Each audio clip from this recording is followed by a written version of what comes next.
राज्य लेवल की प्रतियोगी परीक्षाएं जैसे कि पीसीएस, आरओ, एआरओ यानी समीक्षा अधिकारी, सहायक समीक्षा अधिकारी कि में एक महत्वपूर्ण पेपर होता है हिंदी नोटिंग एंड ड्राफ्टिंग।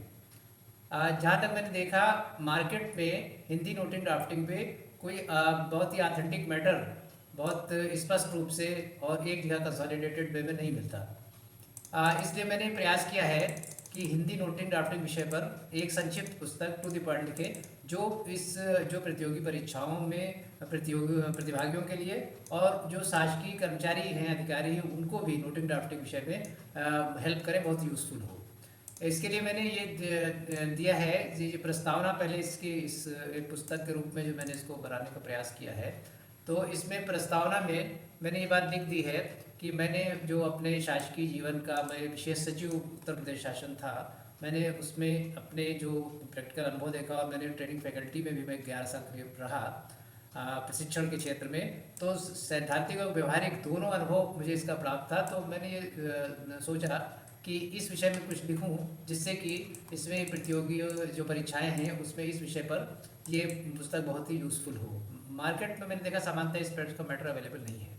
उसके बाद विषय सूची में बहुत बड़ा विषय ना लेकर के मैंने इसको 6 चैप्टर्स में डिवाइड किया है, जिसमें पहला चैप्टर है टिप्पणी लेखन, यानी टिप्पणी, हिंदी टिप्पणी क्या है, हिंदी टिप्पणी किस किस प्रकार की होती है और इसको कैसे लिखी जाती है और उसके क्या उसमें आवश्यकताएं होती हैं और क्या क्या रिक्वायरमेंट्स होती हैं। पहले चैप्टर्स को देखें संक्षेप में।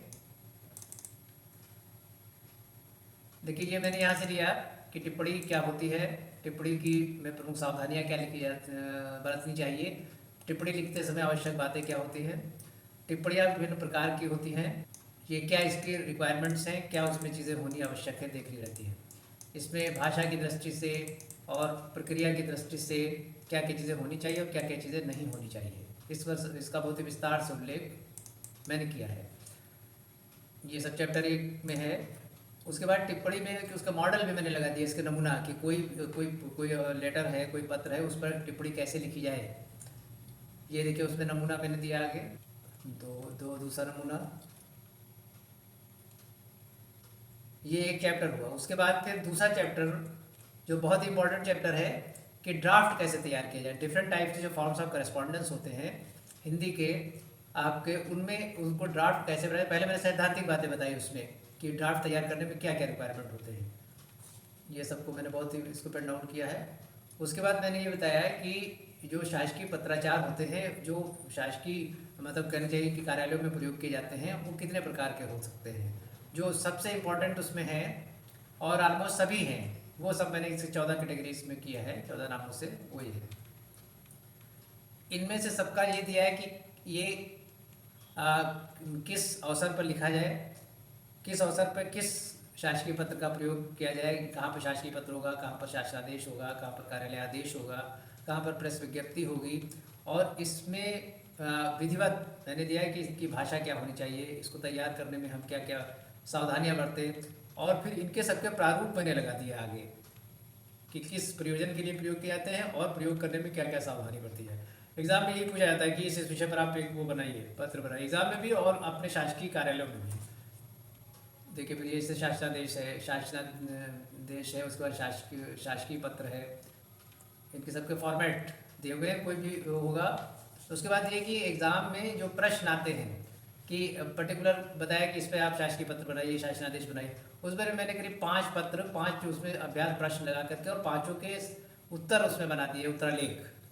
वो उसमें इसी प्रकार के जब प्रश्न आएंगे तो इस प्रकार के पत्र जो बनाने में हेल्पफुल। देखिए एक एक का पत्र, उसका प्रयोजन, उसमें आवश्यक ध्यान देने योग्य बिंदु और उसके फॉर्मेट, उसके प्रारूप। इसमें मेन सभी पत्र हैं वो जो शासकीय कार्यालयों में प्रयोग होते हैं और जिनके प्रारूप बनाने को और पत्र बनाने को ऐसी प्रतियोगी परीक्षाओं में आते हैं। ये बस ये चैप्टर 2 में हमने ये सब दिया। देन चैप्टर 3 में मैंने एक इसमें आरओ के एग्ज़ाम में एक क्वेश्चन आता है, ये सारांश लेखन का, सारणी लेखन का, इंडेक्सिंग का। कुछ पत्र बनाने होते हैं और पत्र बनाने के बाद उनकी एक इंडेक्स बनानी होती है। ये इंडेक्सिंग जो होती है ये आपका ये अनुक्रमिका जो होती है कितनी 15 मार्क्स का ये आता है। तो ये जो है आपका, मैंने 5 पत्र और उस पर इंडेक्सिंग कैसे होगी, समय उसकी सारांश सारणी कैसे बनेगी, ये मैंने पूरा विधिवत इसमें बना दी चैप्टर 3 में। देन चैप्टर 4 में तमाम अवसरों पर ऑफिशियल यूज़ में भी और कमीशंस में भी रिपोर्ट राइटिंग आती है। रिपोर्ट राइटिंग में क्या क्या होता है, इसको चैप्टर 4 में मैंने दे रखा है इसमें। देन रिपोर्ट लेखन में और टिप्पणी लेखन में अंतर क्या है, कभी कभी ये चीज़ आती है या बनानी होती है रिपोर्ट और आपका टिप्पणी, तो दोनों में क्या डिफरेंस है ये भी बता रखा है मैंने, ये भी स्पष्ट किया है। समानताएं उसमें क्या है और अंतर क्या है, इसको मैंने एक्सप्लेन किया। देन अध्याय 6 में, वो दूसरी स्लाइड्स में है, अध्याय 6 में मैंने कुछ और पत्र लगा दिए हैं, करीब 8-10 पत्र लगा दिए मैंने, जिसमें आपका अर्धशासकीय पत्र, शासकीय पत्र, कार्यालय ज्ञाप, कार्यालय आदेश आदि आदि। तो इस प्रकार से ये बहुत ही टू द पॉइंट और बहुत ही ऑथेंटिक, जो कि आज मतलब इस तरह से जो एक गवर्नमेंट ऑफिसर हो का खुद काम किया हो और खुद नोटिंग ड्राफ्टिंग में हम जो एक्सपर्ट इंस्टीट्यूट है वहाँ में रहा 11 साल सचिवालय प्रशिक्षण संस्थान में, तो वो सब अनुभव लेकर के मैंने प्रयास किया है। और ये जो मैटर मैंने इसमें कवर करने का प्रयास किया है, ये करीब 60 मार्क्स का है आउट ऑफ 100 ROAR के एग्ज़ाम में। तो मैं समझता हूँ ये हिंदी नोटिंग ड्राफ्टिंग के क्षेत्र में बहुत ही यूज़फुल एक पुस्तिका होगी और मैटर होगी। धन्यवाद।